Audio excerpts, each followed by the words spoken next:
Assalamu alaikum wa rahmatullah. This is Shakil Hussain in front of camera. Today, I will explain why learning English is important for madrasa students and how it can help in both religious and worldly life. The first reason is very important.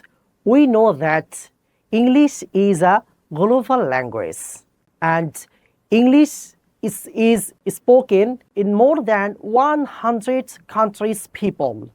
It is a language of international communication, education, and business and travels. Knowing English, madrasa student can contact with people from different country people. So the second reason is very important.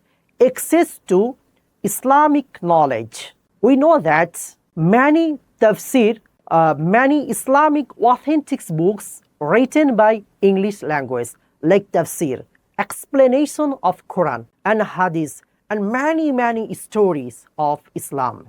By understanding English, student can study works of Islamic many books and spread Islamic knowledge worldwide.